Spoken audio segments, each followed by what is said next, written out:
The following program may contain coarse language, violence, nudity, mature subject matter, or scenes which may not be suitable for all viewers. Viewer discretion is advised. This is the X-Zone Broadcast Network, broadcasting worldwide on broadcast affiliates and satellite program providers, including CNN Broadcast Network, Sirius Satellite Network, Star Media, Good News Radio Network, Angel Broadcast Network, Wiki Broadcast Network, and WPBN TV. For more information on the X-Zone Broadcast Network, visit us at www.xzbn.net.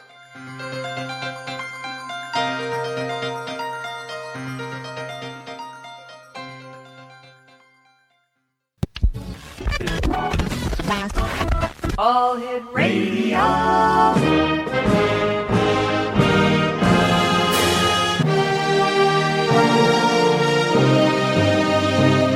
Welcome to the X-Zone, a place where fact is fiction and fiction is reality. Now, here's your host, Rob McConnell.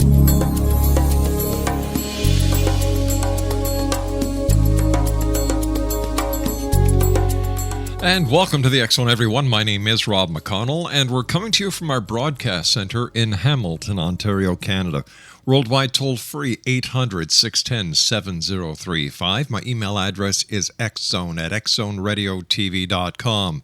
On all social media sites, X-Zone Radio TV, and our main website, www.xzoneradiotv.com. My guest this hour is Robert Salas. We're going to be talking to Robert about his new book, Unidentified, the UFO Phenomenon, How World Governments Have Conspired to Conceal Humanity's Biggest Secret.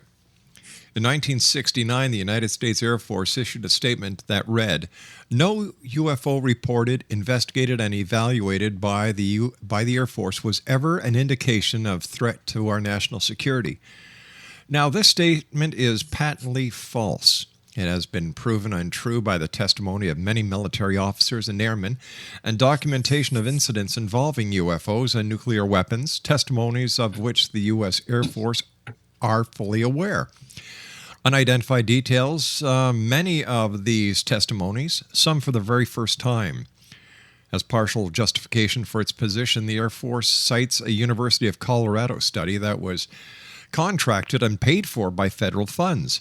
Unidentified reveals how this study was actually just another part of the plan to cover up the reality of the UFO phenomenon.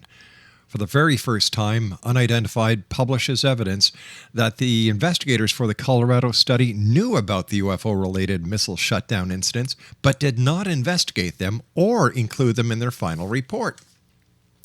This is where my guest this hour comes in, Robert Salas. Robert Salas is a graduate of the U.S. Air Force Academy, class of 1964. He served 7 years on active duty before separating from the Air Force in 1971. While on active duty, he worked as a weapons controller, flew target drones, commanded intercontinental ballistic missiles as launch officer, and worked as an Air Force missile propulsion engineer on the Titan III program. From 1971 to 1973, he worked as a safety and reliability engineer for Martin-Marietta Aerospace and Rockwell International on the shuttle program design proposals.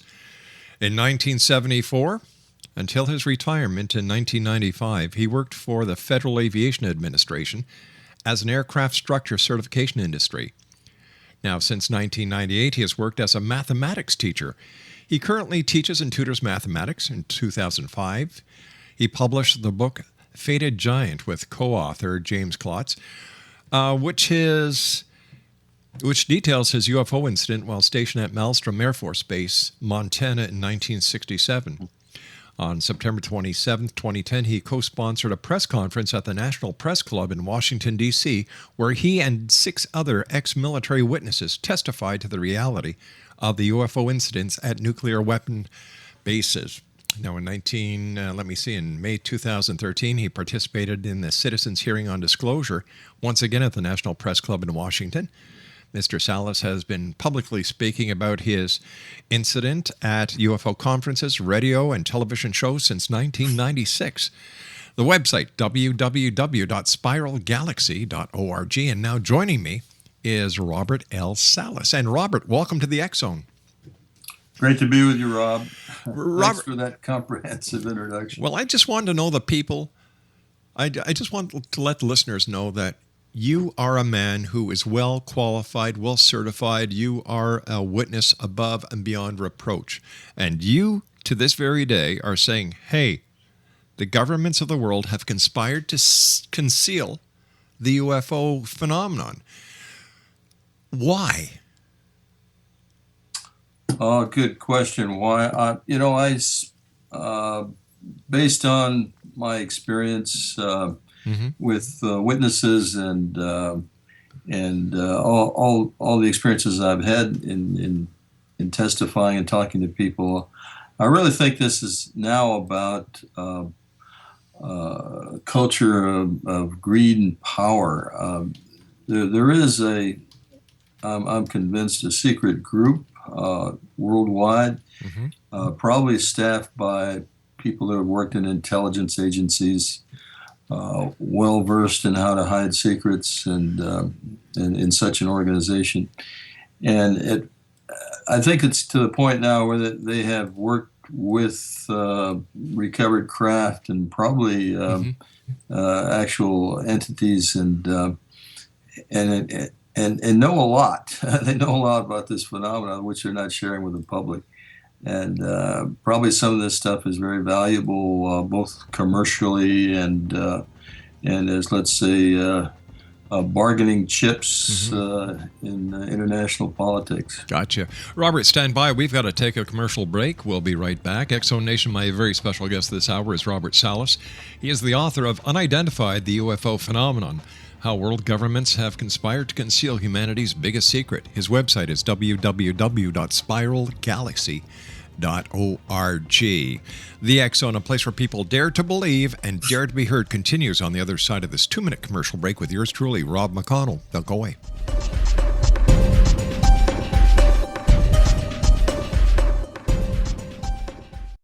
The following program may contain coarse language, violence, nudity, mature subject matter, or scenes which may not be suitable for all viewers. Viewer discretion is advised. This is the X-Zone Broadcast Network, broadcasting worldwide on broadcast affiliates and satellite program providers, including CNN Broadcast Network, Sirius Satellite Network, Star Media, Good News Radio Network, Angel Broadcast Network, Wiki Broadcast Network, and WPBN TV. For more information on the X-Zone Broadcast Network, visit us at www.xzbn.net.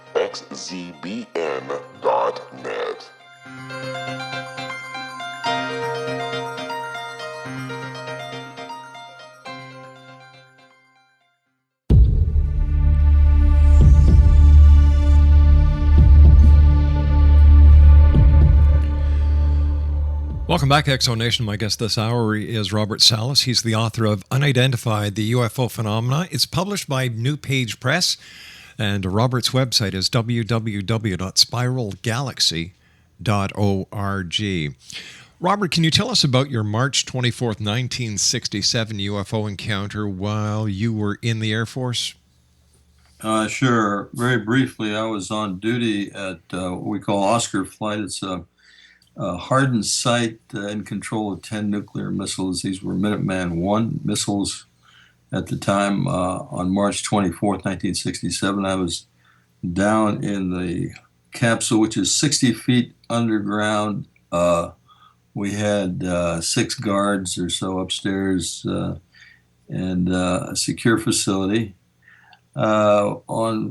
On this night or early morning, I don't remember which, we got 2 calls. First call from the topside guard said they'd seen strange lights in the sky and making strange maneuvers. They weren't aircraft, according to them. They were silent, lighted objects making 90-degree turns, etc., high speeds.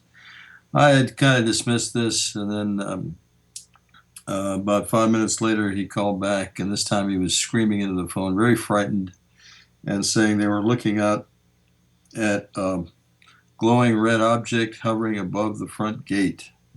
It was just a red pulsating light, some 40 or 50 feet in diameter, oval-shaped, just sitting there above the front gate. They had all the weapons drawn, scared to death, and wanted me to tell them what to do next. I was pretty shocked. Thought we could have been under some sort of an attack. I didn't know what to think, really, but I just told them not to let anything inside the front gate use whatever force necessary. And he hung up the phone. What to tell my commander about the phone calls, and as I was starting to tell him, our missiles started going into what's called a no-go condition.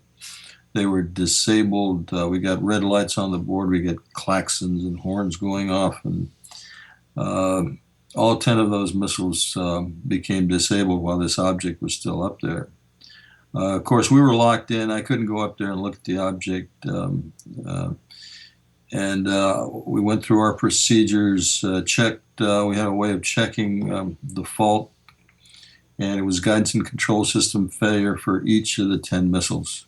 Wow. We had an inertial guidance system, meaning we had a system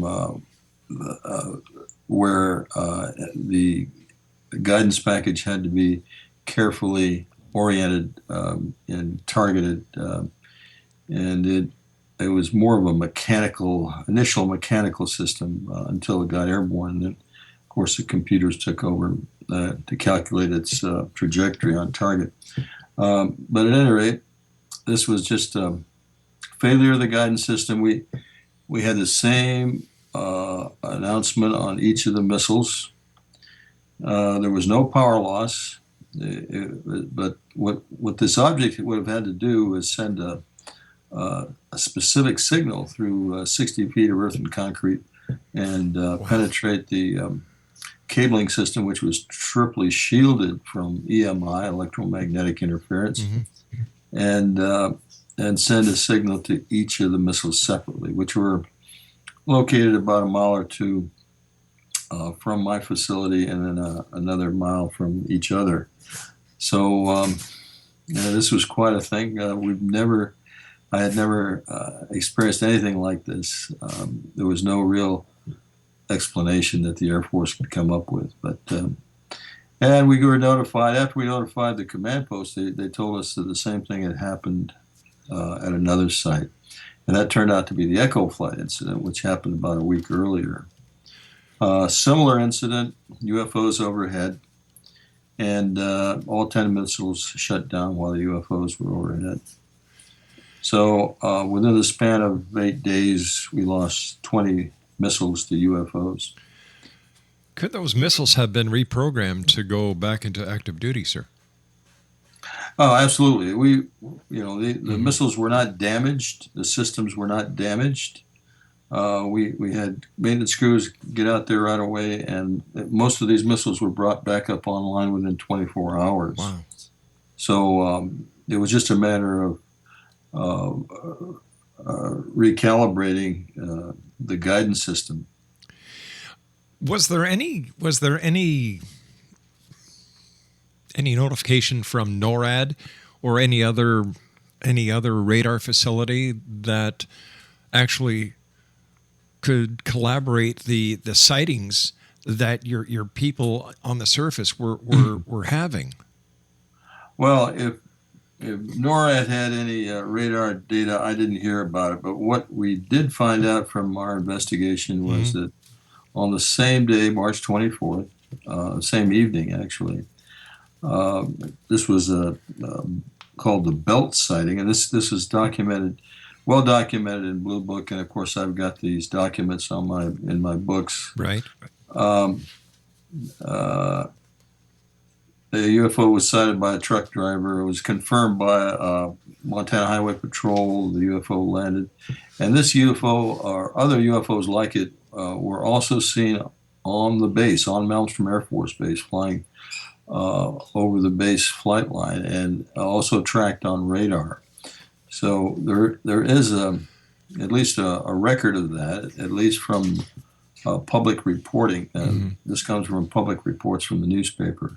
We didn't get any documents about that particularly, but there were airmen that saw the UFO on the same day as my incident. After having investigated the UFO phenomenon, as you have, Robert, do you believe that whoever is entering our airspace, entering the atmosphere of this planet, do they, in your opinion, pose a threat to national security or to the welfare of the world? Okay, that is another very good question. Overall, I'd say in this case specifically, mm-hmm. and in other cases I've documented where UFOs were seen over nuclear facilities, I think it was basically simply to send a message to us to get rid of our nuclear weapons. In the cases that I discuss in my book, there was no specific damage done to the missiles themselves. And again, just like in my case, mm-hmm. Basically they're shining a beam of light at times. They're shining a beam of light at weapon storage areas. And again, they want to make sure that people on the ground see this and note the fact that these objects are penetrating these highly secure facilities, shining a beam of light on nuclear weapons. And to me, that says that they're just sending a message. And the message is, get rid of your nuclear weapons. Yeah. So in that sense, we could say that they've got our best interest at heart. But again, I don't want to, claim to know mm-hmm. for certain what they're up to, because it's still a mystery. It's a mystery that has been going on since 1947. Do you believe, sir? I'm just asking this of Robert Salas, citizen. Do you believe that the governments of the world really have information and that they are involved in a worldwide conspiracy to suppress the information about UFOs? And if yes, why? Well, I just amend your statement just a little bit. I'm not sure it's governments per se. Okay. For example, I don't think our president knows about the UFO secrets. I do think that within agencies in governments throughout the world, there certainly are people in the know, mm-hmm. because these incidents have happened all over the world. Yeah.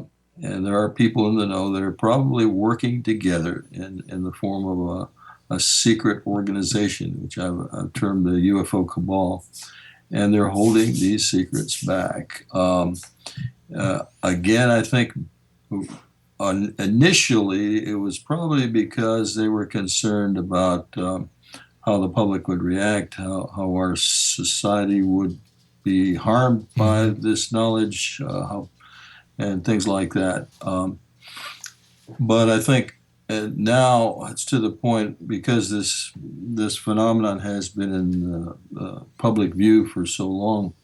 I think most people, a lot of polls show that most people believe we have indeed been visited by extraterrestrial craft, and so there's no real reason not to disclose to the public other than the power that comes from holding these secrets. Mm-hmm. And again, like I said, the power is, well, if you had the knowledge, for example, of how to travel at extremely high speeds and make high G turns that humans cannot make today, then this is very powerful information. But if this information was being held by a government power of the world, sir, would we still be using solid rocket fuel to get into orbit? Would we still be taking all this time to go from Earth to Mars? Would we still be looking for the answers when it comes to propulsion that hundreds of thousands of people around this world this very day are working on? This is where I have a problem with the entire cover-up conspiracy theory. Okay, that's fair enough. Right now, we've got a system in place with regard to power where it's petrol-based power, Yeah. Energy, fuel from petroleum.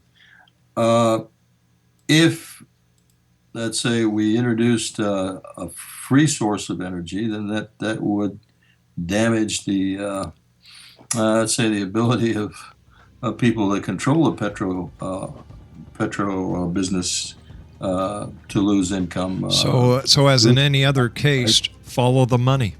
Right. All right, Mr. Salas, we've got to take a commercial break here with the news at the bottom of the hour. Thank you so much for joining us. It's indeed a pleasure having you on the show. X-Zone Nation, Robert Salas is our special guest this hour. He's the author of Unidentified, the UFO Phenomenon. It's published by New Page Press, and Robert's website is www.spiralgalaxy.org. Robert Salas and I will return on the other side of this news break as the X-Zone continues with yours truly, Rob McConnell, from our broadcast center in Hamilton, Ontario, Canada. Don't go away.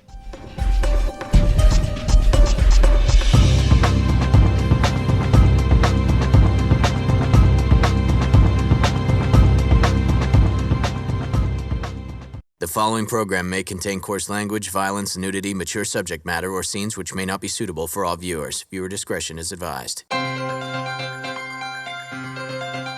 This is the X-Zone Broadcast Network, broadcasting worldwide on broadcast affiliates and satellite program providers, including CNN Broadcast Network, Sirius Satellite Network, Star Media, Good News Radio Network, Angel Broadcast Network, Wiki Broadcast Network, and WPBN TV. For more information on the X-Zone Broadcast Network, visit us at www.xzbn.net.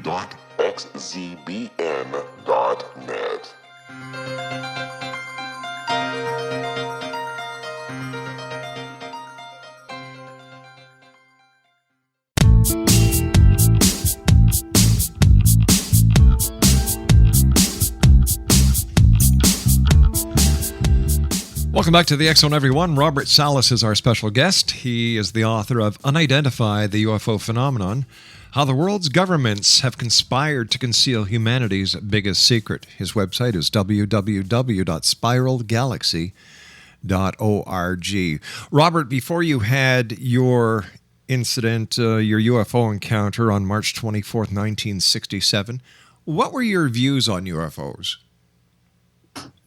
You know, I didn't think about it much at all. Certainly, I'd read the local paper, the Great Falls Tribune, had from time to time people reporting lights in the sky, that sort of thing. But I was with most people that thought that there was nothing to this. Really? So no, I had no belief system over UFOs before my incident. The missile silos where this happened, were they under video surveillance? And if so, did the video surveillance show any anomalies the night of March the 24th, 1967? No, unfortunately, we did not have video cameras then. As far as I know, nobody took photographs of this incident. You know, I've often thought that the UFO phenomenon is what the Bible is based upon. The burning bush, the descent of gods from the heavens in mythology and folklore. And when it comes to the conspiracy aspect, I don't think that it's as much as the government or the shadow government or the puppet masters who are responsible for the cover-up. I believe that it is the Vatican, the head of the churches, because if it was in fact disclosed that we have been visited by extraterrestrials all these years, that would mean that at that very moment, religion as we know it would cease to exist. Well, the church, the Catholic Church specifically, I think, has made a statement that if when extraterrestrial life is discovered, that they would welcome them into the fold of the Catholic Church. So they may be preparing the public for disclosure in the future, but You're right in the sense that it would be a shock to a lot of people because it would change a lot of ideas as to how what our origins may have been.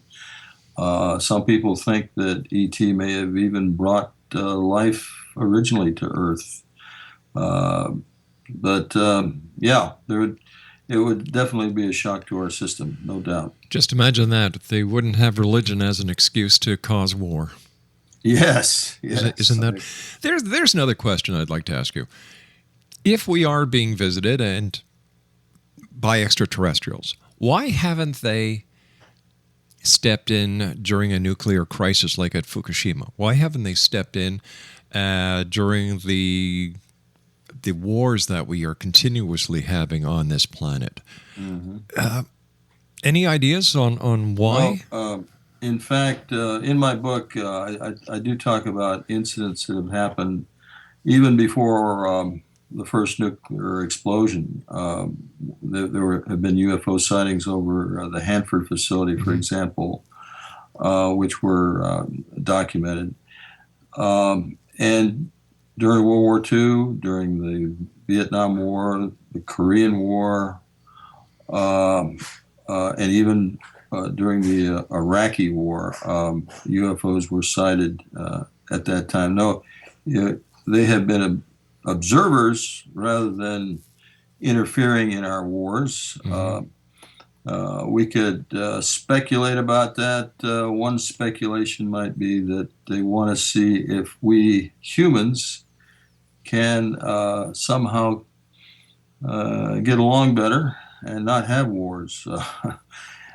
Because they were probably concerned, and this goes to your other question as to why they haven't, landed on the White House lawn. Sure.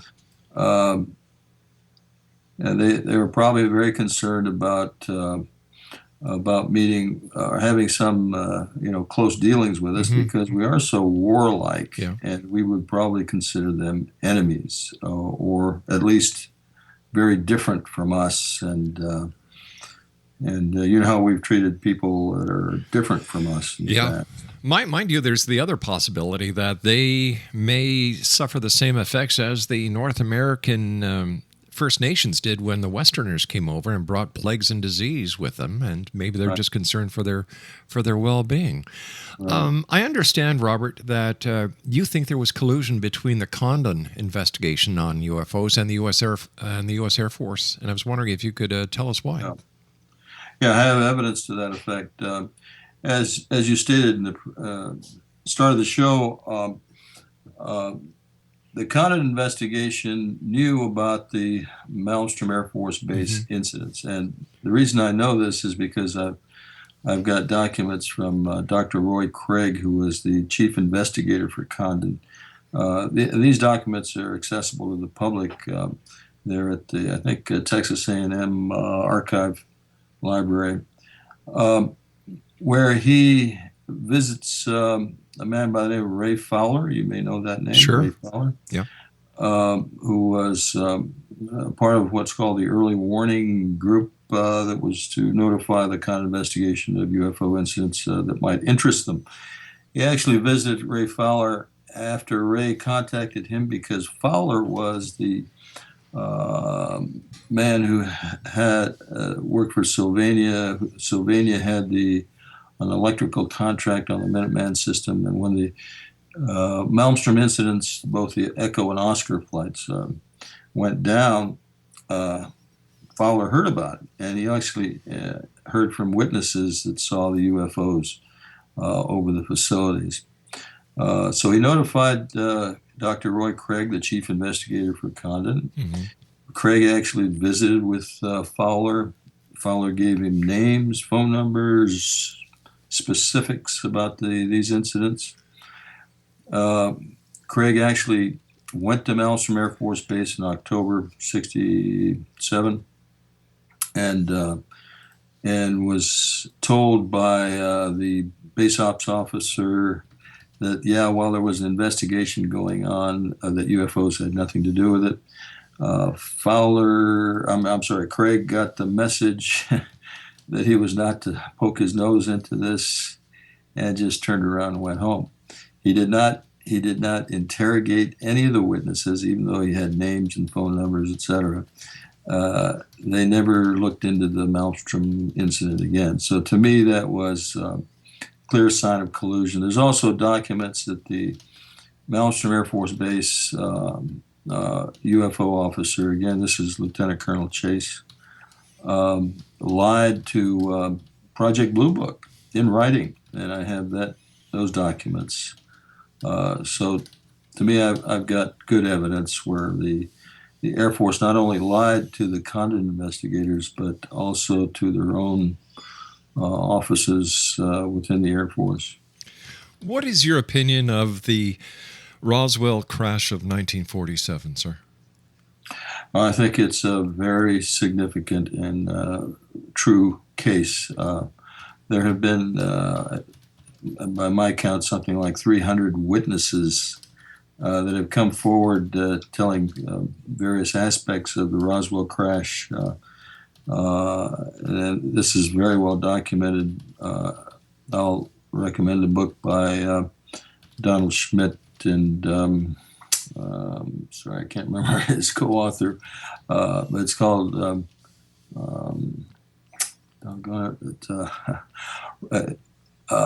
Witness to Roswell, I think. It's called Witness to Roswell. But yes, I certainly believe this is a valid case.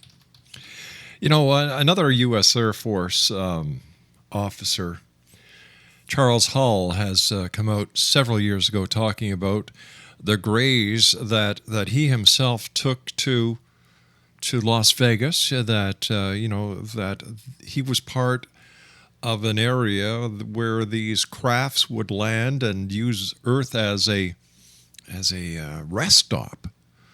And I was wondering if you had any opinion on what Charles Hull has been talking about, the fact that he interacted with these extraterrestrials, that they in fact do leave the restricted areas in Nevada and go into Las Vegas.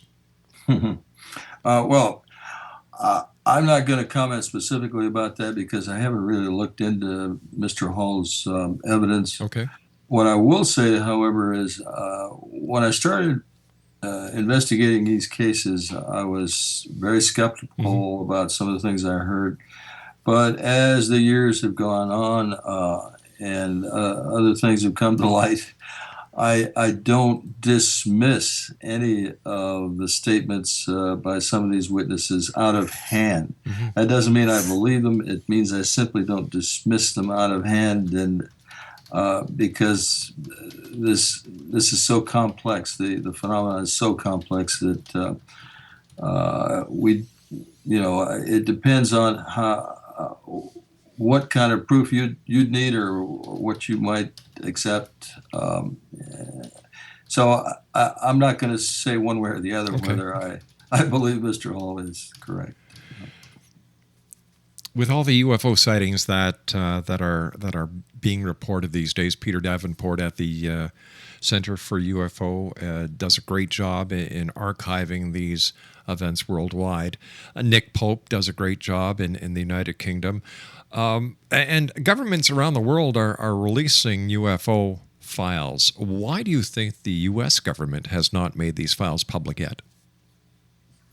Well, they've already gone on record as saying, what you read earlier, that there's nothing of significance to the UFO phenomenon. In fact, recently, President Obama had allowed people to ask him questions about anything.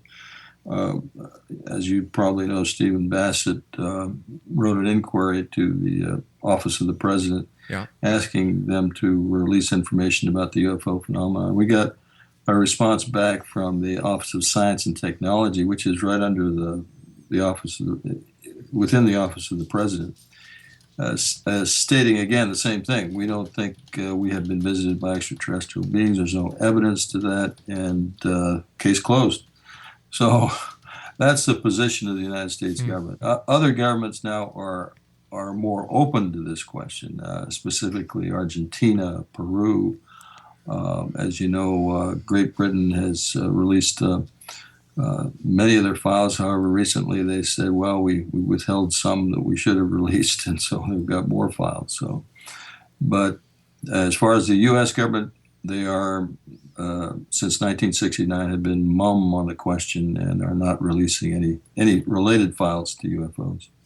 Is it possible that the files that are being released by governments around the world are bogus, that they are just releasing these files in order to appease the public, that the real files are being withheld?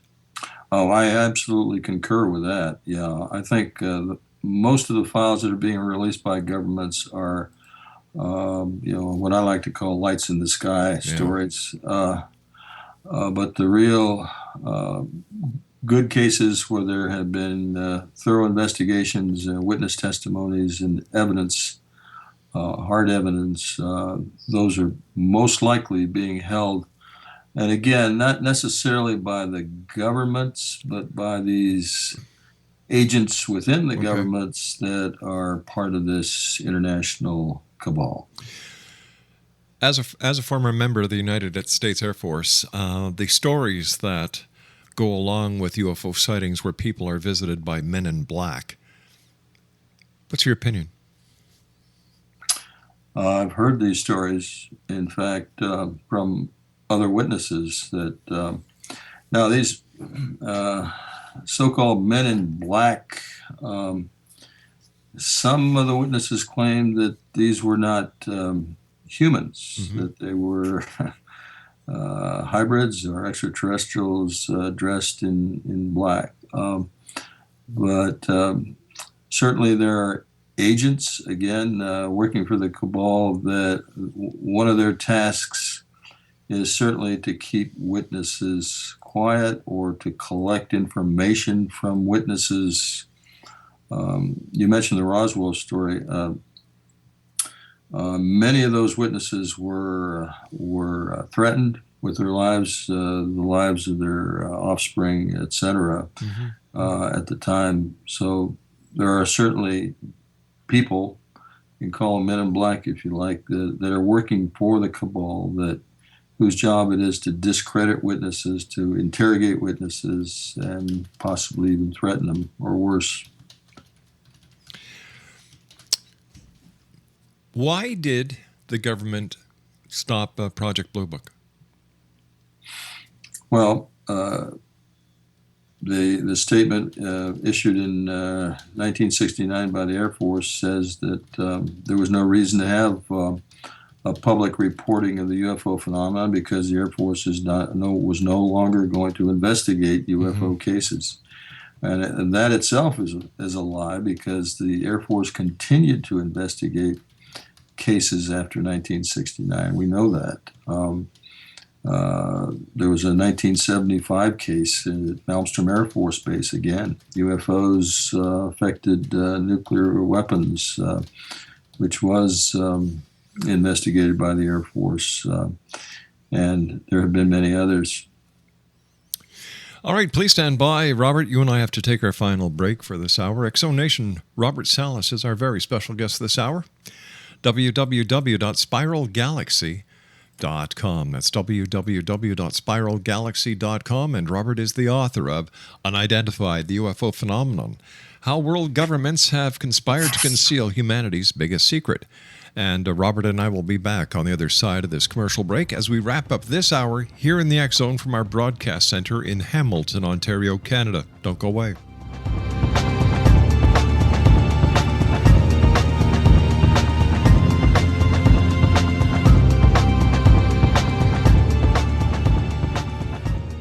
The following program may contain coarse language, violence, nudity, mature subject matter, or scenes which may not be suitable for all viewers. Viewer discretion is advised.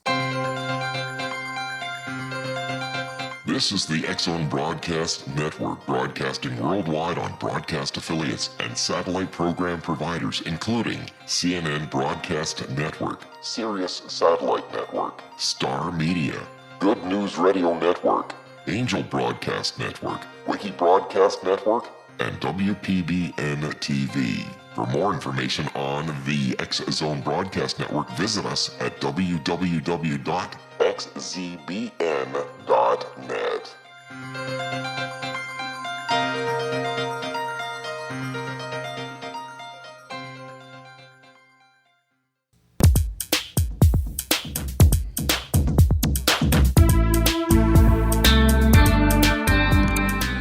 Robert Salas is my guest this hour, Exonation. He's the author of Unidentified, the UFO Phenomenon, How World Governments Have Conspired to Conceal Humanity's Biggest Secret, www.spiralgalaxy.org is the website. And Robert, thank you so much for coming on the show. It's been a great pleasure having you on. I read your book. I love it. And I've been telling my listening audience for 23 years that I want to believe. And thanks to your book, I'm one step closer. That's good to hear, Rob. Thank you. You, Steve Bassett, and so many others are getting the message out there. You're having these press conferences. You're going to the press club in Washington. Steve is doing a great job on his project disclosure. How frustrating is it for you when you get the world's media right there in front of you and they still don't believe? Well, I'm not sure I would agree with that. I've spoken to a lot of media people that have, are on TV all the time, privately, that tell me that they do believe. But the issue goes higher. I'll give you an example. I was interviewed by, Channel 7 ABC commentator anyway, for his special on UFOs. And they took me to Dallas, flew me to Dallas, was there for 3 days. They interviewed me, said I had a great story. They were going to feature my story on their TV program.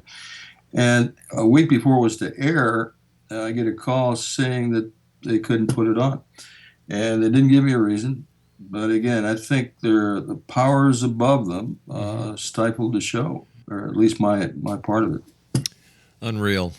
Simply unreal. By the way, the book that was co-written with Mr. Schmidt was by Thomas Carey. Yes, thank you for that. You're welcome. I should have remembered Thomas Carey. What is your message to the worldwide listening audience of the X Zone tonight, sir? What would you like to leave them? Really, what I'd like to tell your audience is to educate themselves on this phenomenon. There are plenty of good books and incidents that are well documented, well supported by witnesses, and I would like to at least have, especially the non-believers, look into this further and educate yourselves, because eventually this reality will be known to everyone. I truly believe that disclosure is coming. I can't tell you when, but I think it will come. And I think the public has an obligation to be ready for that. Robert, once again, I want to thank you so much for coming on the show. It's been a great pleasure. Let our listeners know where they can get a copy of your book, Unidentified, the UFO Phenomenon, and give them your website one more time. Yeah, you can get it on Amazon.com or Barnes & Noble. I know it's there. And my website is spiralgalaxy.org. They would be interested in going to the section that has the witness testimony. Some of it's an audio tape. They can actually hear the witnesses, for example, my commander and the deputy commander of Echo Flight, and also documents supporting my case at my website. Robert, a pleasure having you on the show. I wish you continued success, and I can't wait until the next time you come back and join us here on the X Zone. Thank you, Rob. I really enjoyed it. Thank you, sir. Have a nice evening. X Zone Nation, Robert Salas has been my guest this hour, the author of Unidentified, the UFO Phenomenon, How World Governments Have Conspired to Conceal Humanity's Biggest Secret. www.spiralgalaxy.org. I'll be back on the other side of the news at 6.5 minutes past the top of the hour here in the X Zone from our broadcast center in Hamilton, Ontario, Canada. Don't go away.